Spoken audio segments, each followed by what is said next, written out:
All right, welcome back in here to Live Now from Fox. And out of nowhere, President Trump inside of the Oval Office signing potentially an executive order. Let's listen into this here on Live Now from Fox on this Monday. Years, the presidents did a lot of talking, but they didn't do anything. Over the past year, my administration has taken extraordinary steps to make sure the United States has all of the critical minerals and rare earths that we need. We're investing in mining projects, we're expediting federal permitting. The federal permitting, and a lot of it is Lee Zeldin, who's been fantastic, but federal permitting is such a big deal. And we're doing that. The permitting of mines and signing major critical mineral deals with countries from all over the world, and we're getting along with all of them. Every one of them, they want to be in the proper position. We're working very well with countries from all over the world today. We're building on these achievements with this vital new reserve. And now I would like to ask Exim Chairman John Yovanovitch to say a few words, followed by our friends from business in Congress. We'll go over that. But we have some great business leaders, the best, here today. And John, if you would start it off, that'd be great. Thank you. Thank you, Mr. President. The President gave us a very clear directive. By clear directive, it was much more of an order for us to figure out how to, for the first time in American history, create a strategic critical minerals reserve in a way that would benefit the non-military manufacturing complex. And the challenge was enormous, not simply because it had never been done before, Mr. President, but we knew that you expected us to deliver in a big way, in a way that was scalable, in a way that was designed for long-term success, and in a way that would help revitalize our domestic mining industry. But most importantly, most crucially, that it not be subsidized by American taxpayers. And so that's exactly what we've done. Mr. President, what you've announced today is a truly uniquely American solution. It brings together our capital markets, which are the best and biggest in the world, with our manufacturers, our innovators, our miners, all pitching in to make this possible. Now, these things don't happen without the best and the brightest within industry being at the table. And Mr. President, everyone wants to engage with this administration, with your administration. The key ingredient here was your call to action. Your call to action allowed us to bring together the best players in the market, sometimes the fiercest competitors, getting them to work together to come up with a creative solution. Now, in addition to our great team at the Export-Import Bank, who worked around the clock, led by Brian Greeley, Jeff Wilson, Sarah Whitten, many others, we benefited from having the biggest manufacturing CEOs, the smartest market players at the table, all looking to solve this problem. So what we have with Project Vault is marrying the capital solution with what we need when we need it most. And the best part about it is that the American taxpayer will earn a return on financing the first ever strategic critical minerals reserve in history. And we thank you, Mr. President, for allowing this to happen. All of the people around us today help make it possible. Our cabinet secretaries, our top CEOs, their teams, top market players, whether it be GM, GE Vernova, Boeing, Clarios, Google, Mercurio, especially Brian Fallick, Hartree, Traxxas, our friend Robert Friedland. All of us work together, Mr. President, to deliver this for you, and for the American people, so that manufacturers and workers all across the country can rest assured they'll have what they need when they need it most. So, and you're covering everything with this. We're not just doing certain minerals and rare earths. We're doing everything. Everything on a critical What about list. magnets? We're focused on the critical raw materials, and we anticipate that led by our great manufacturers, will help breed even more solutions. Great job. Thank you very much. Doug Burgum, please.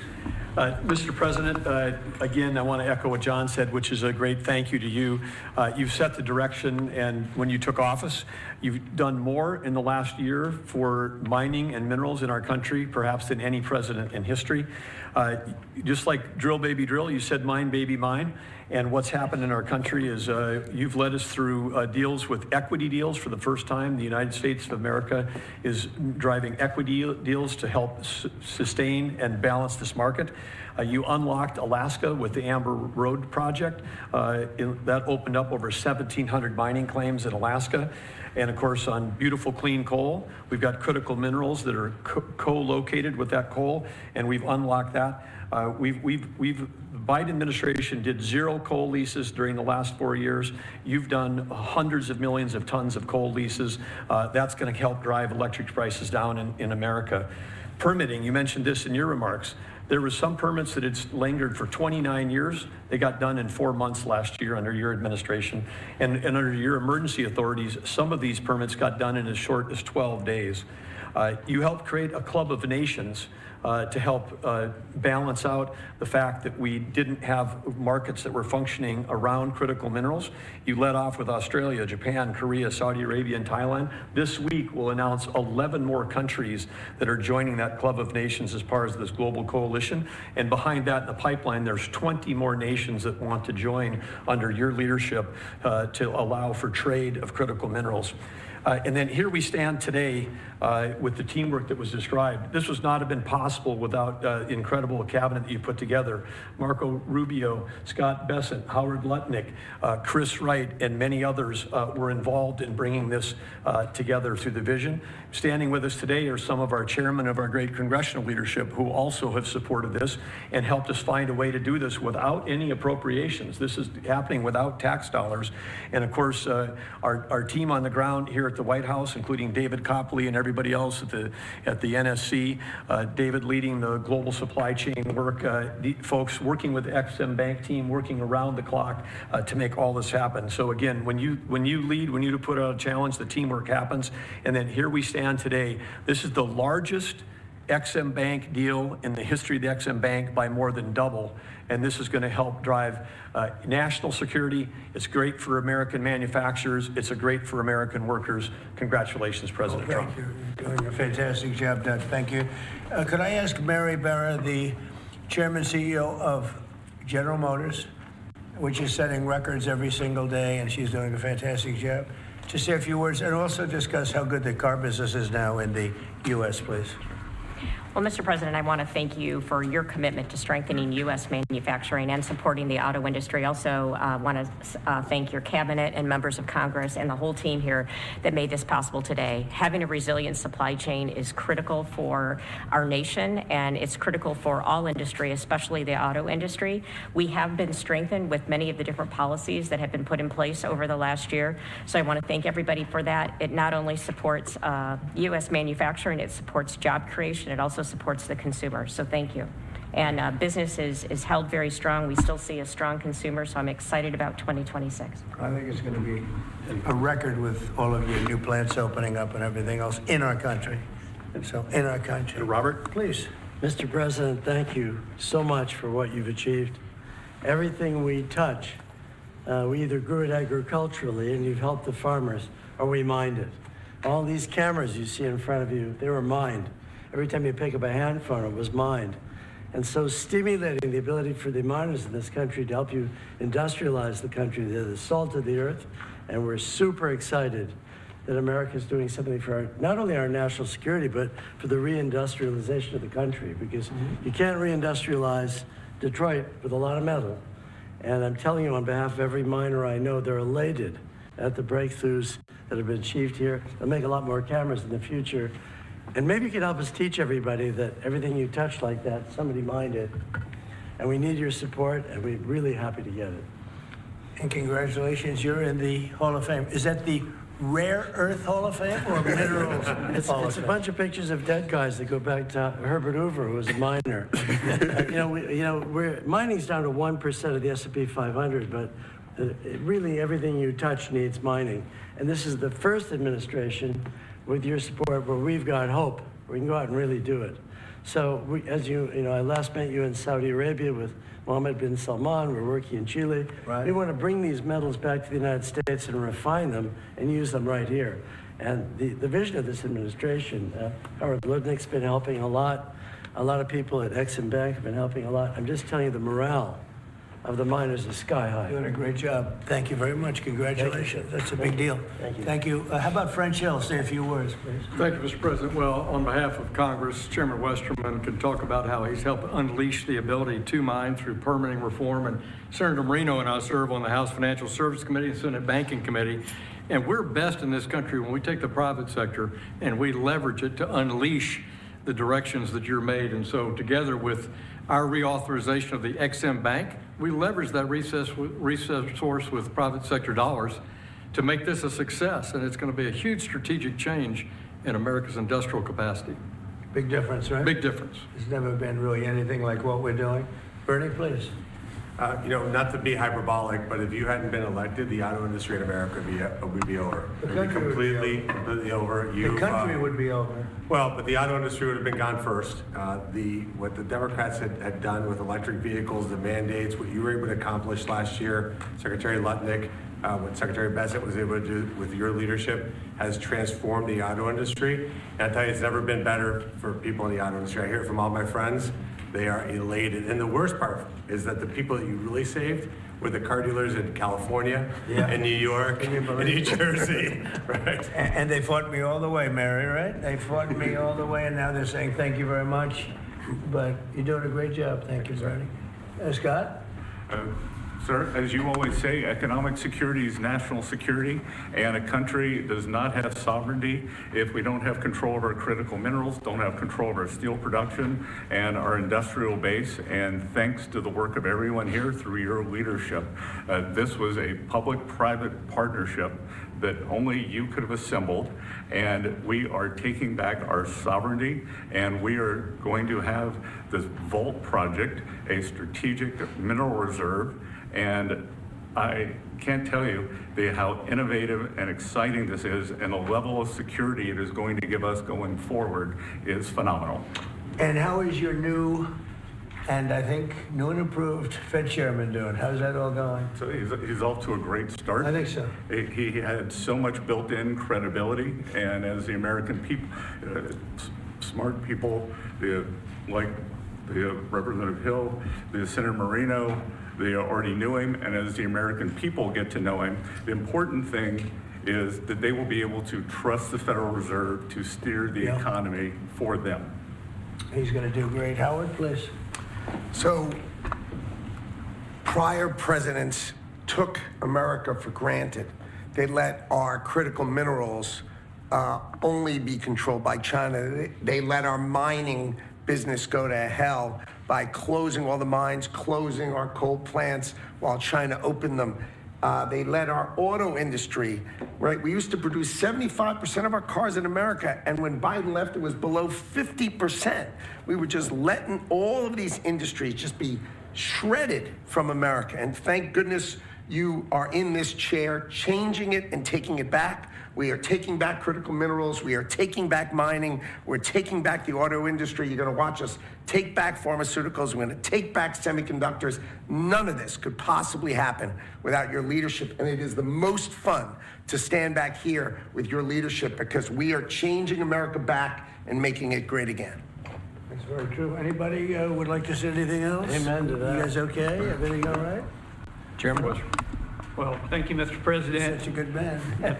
Go ahead. A great day, and it couldn't have happened without your leadership. And I think people will be talking about this for a long time because we're bringing back American mining and American manufacturing. You know, God blessed our country with abundant resources. Secretary Burgum talked about the Ambler Road. 49 critical minerals that can be mined in sufficient quantities just in that one area, but from northern Minnesota, Arizona, my home state of Arkansas, we are blessed with all these minerals. They're just in the ground. But when we get them out of the ground and not only mine them, but refine them and process and manufacture with them, it'll unleash great wealth for our country.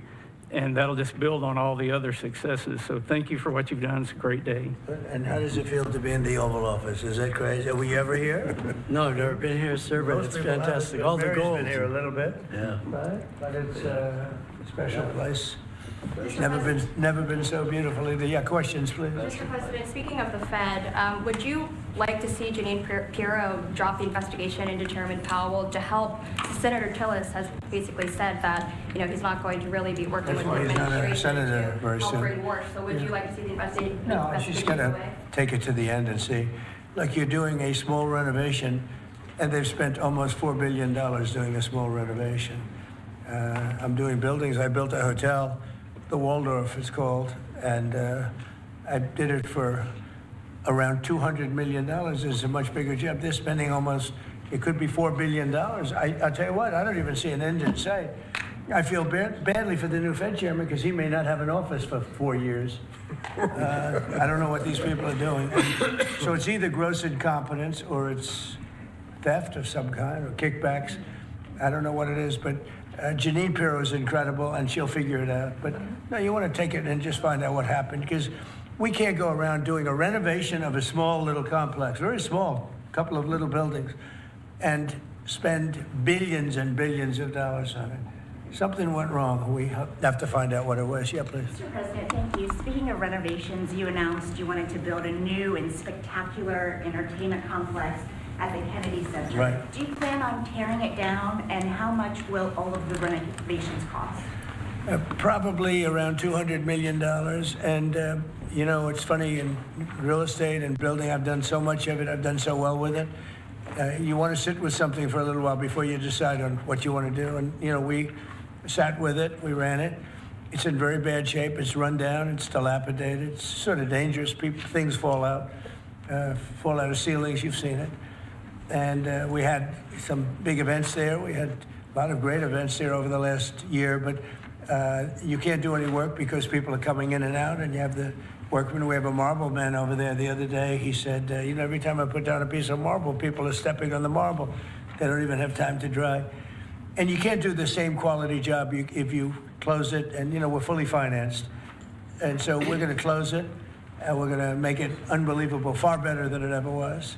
And we'll be able to do it properly. I was thinking maybe there's a way of doing it simultaneously, but there really isn't. And we're going to have something that when it opens, it's going to be brand new, beautiful. I'm not ripping it down. I'll be using the steel. So we're using the structure. We're using some of the marble, and some of the marble comes down. But when it's open, it'll be brand new and really beautiful. It'll be at the highest level. We can do a much better job, probably in a way a faster job in terms, because when you do it piecemeal, for instance, they have a play tonight, and you can't do anything. You have to pull out everything, and you can't have stanchions all over the place, and people are walking in to see a play. So we'll be closing it sometime around July 4th. It's like we'll close it on July 4th in order to do something great for America, and then we're going to build it. We have great contractors. We're going to build it, and we'll do it right. We're using the highest grade marbles, the highest grade everything. It'll be brand new. Tremendous carriers putting in the air conditioning, or I guess they're a bidder, but they're probably going to get it. Carrier. We're going to have all brand new air conditioning, heating. The steel will all be checked out because it'll be fully exposed. It's been up for a long time, but as anybody knows, it was in very bad shape. It wasn't kept well before I got there. So we're going to make it. I think there won't be anything like it in the country. Sir, Mr. President. Yeah, please. About your meeting with President Petro later this week, he's been quite critical of you since you spoke back in January after the Maduro raid. What would you like to hear from him tomorrow in terms of drug trafficking in Venezuela? What are your expectations? Well, he's been very nice over the last month or two.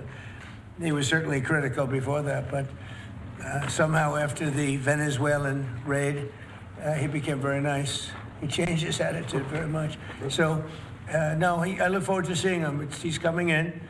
We're going to be talking about drugs because tremendous amounts of drugs come out of his country. And I look forward to see. We're going to have a good meeting. Yeah. Mr. President. Steve Witkoff is going to be the Iranian foreign minister on Friday. What are you hoping he'll get out of that meeting? Well, you're going to have a lot of things are happening. You have Iran, and you have Russia, Ukraine, and you have the Middle East. We have a lot of things going. A lot of problems were here for a long time before I got here. We settled 8 wars. And I think we're doing very well with Ukraine and Russia. For the first time, I'm saying that. I think we're going to maybe have some good news. We're losing 25,000 people a month are being killed in that war, ridiculous war. 25,000. It was 31,000 last month. Think of it. young, beautiful kids, you know, the kids of parents, their parents. It doesn't affect us in one way, but in another way, it's 25,000 souls that if I can solve it, you know, we're not spending money like Biden did. He gave $350 billion away. I make everyone pay. And the United Nations, you know, they're a little bit involved, but if you look, take a look at what's happening, the countries of Europe are paying us for the weapons. So we have NATO paying, we send missiles over there, they pay us in full. It doesn't cost us 10 cents. And we make money, I guess, but I don't even want to talk about that because what I really want to do is save those people from dying. They lose, Mary, can you imagine 25,000 to 30,000 people a month? That's like a stadium full of people every single month. And, you know, I was blessed with something where I can get these things done. Got 8 of them done. I thought all 8 were going to be more difficult than this one. I thought my relationship with President Putin would give us a, you know, much easier road. But there's tremendous hatred between Zelensky and Putin. Tremendous hatred. I mean, it's a shame, but it's taken longer than we thought. I did call up President Putin, and he's agreed. He's put it out to. They have the same cold wave that we do. Maybe different because it's pretty far away, but it's the equivalent. And Ukraine's a very cold country. It's much colder than us. It's colder than, they say, on average, it's Canada or colder. And on top of that, they have a tremendous cold wave. And I asked him if he wouldn't shoot for a period of 1 week, no missiles going into Kiev or any other towns, and he's agreed to do it. So it's something. What about Iran's nuclear program? Do you think Mr. Witkoff can get a deal on that? Well, we're talking about that. We have ships heading to Iran right now, big ones, biggest and the best. And we have talks going on with Iran. We'll see how it all works out. Mr. President, when did we speak with Mr. Putin? President, the Pentagon released National Defense Strategy last week, and it says... Where are you from with that nice I'm from Europe, from Lithuania, Baltic states. Good. National Defense Strategy says that U.S. will provide critical but only limited support for European defense. What does that mean, limited support? Will the U.S. still provide... Well, we get along very well with Europe. I do. Because, you know, don't forget, I got the GDP lifted from 2% to 5%. Nobody thought that could be possible. And they're giving us a lot of that money. We have the best military equipment. We're selling it to NATO.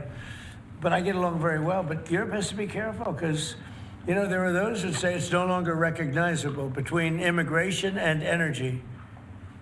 You know, it's there's so much potential. In UK, you know, you have the North Sea oil, and they basically closed it down. And then they buy energy from Norway, which is the North Sea oil. So you figure that one, and Norway's got trillions of dollars. They have to be careful. You need energy, and you can't do the windmills because the windmills, you're supposed to make money with energy, not lose money. So I'm very disappointed. I love Europe. I love the people of Europe.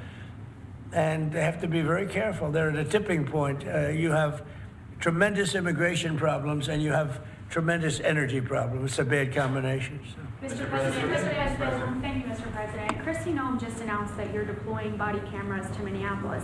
What's your thinking behind this decision, and do you want to see this? Well, it wasn't my decision. I would have, you know, I leave it to her. They generally tend to be good for law enforcement because people can't lie about what's happening.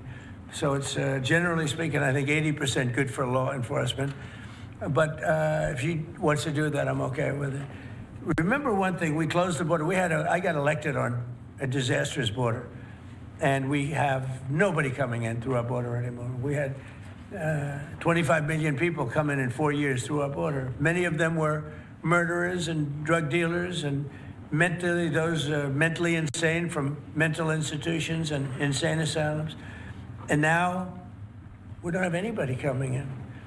For 9 months now, I mean, they actually report 0. We have 0 people coming in, which I find hard to believe, but the Democrats do that report. They tend to be left-leaning that do that report. So I assume it's true. And if it's not, it's a very tiny amount of people. But we basically have a tremendously perfect, strong border. And also crime levels are at the lowest point they've been in 125 years. Since 1900, we have the best numbers. And that's despite the fact that we had a lot of criminals and murderers. 11,888 murderers came in. And we have the lowest numbers that we've had in 125 years. So, you know, we're doing a good job. If she wants to do the camera thing, that's okay with me. Mr. President, there was one homicide in D.C. during January. Do you think this is due to your efforts, and do you think blue states should see this as a sign that they should cooperate with you? Well, if there was one, I mean, we haven't had one in a long time. D.C. has become a very safe. There was a in-house homicide. It was in-house. It was a dispute within a family. We have had virtually no crime in D.C. D.C. is now considered a very safe place, and it should be. It's our nation's capital. And we sent in the soldiers. I read the Washington Post this week, and it was incredible. They were trying to determine how did we get so low numbers? The low numbers in D.C. because we have very little crime, if any. And they talked about everything except for the fact that we put our National Guard and great soldiers inside our city. They didn't want to mention that. It's how dishonest. Because if we didn't do that, you'd have tremendous crime in D.C. And I get thanked every single day by people that work in the White House. People, young ladies, men, they come up, thank you, sir, for making D.C. so safe. They walk to work now. A year and a half ago, they wouldn't have walked to work. They would have been killed or mugged or something would have happened to them.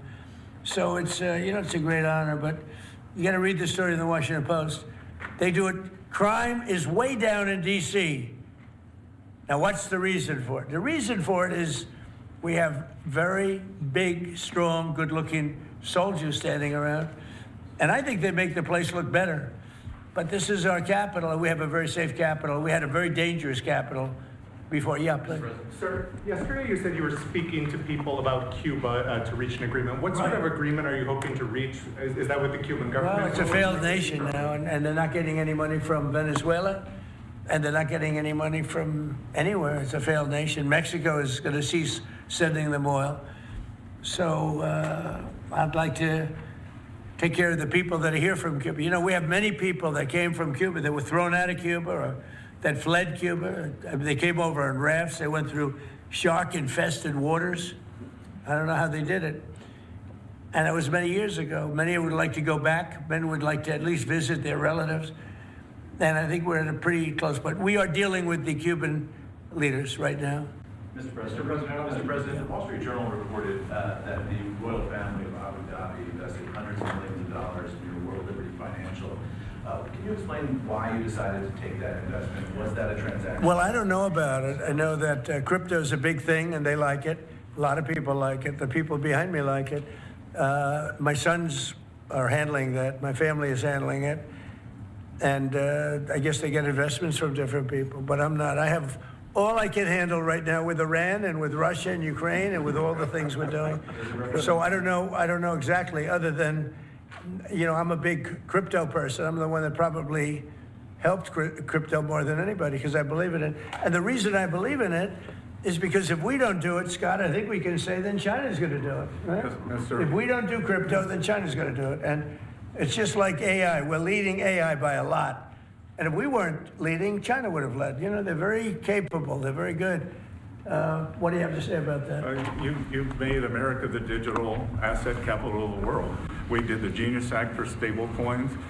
Many of the people standing up here are working on the Clarity Bill to I hope that gets done. Market structure. Yeah. And we're bringing U.S. best practices to an exciting new industry, digital assets, innovation, and it spreads everywhere. So the U.S. And do you agree that if we didn't do it, China and others would, but China would? Oh, China would have had the lead, and then others around the world in terrible jurisdictions would have been doing it. And on Iran, sir, can you say what your threshold of military action is? Well, I can't tell you what I'm going to do because right now, we have a tremendous force going there, just like we did in Venezuela, even bigger. And they'll be there soon, and I'd like to see a deal negotiated. I don't know that that's going to happen, but I mean, if I knew, I wouldn't be able to. I wouldn't tell you. I'd be very foolish if I would tell you. But right now, we're talking to them. We're talking to Iran, and if we could work something out, that'd be great. And if we can't, probably bad things would happen. Yeah, please. On the government shutdown, do you think there could be a resolution to this issue? And have you gotten assurances from House Republicans? Well, I spoke with Speaker Johnson. I spoke with Leader Thune, and I think they're pretty close to a resolution.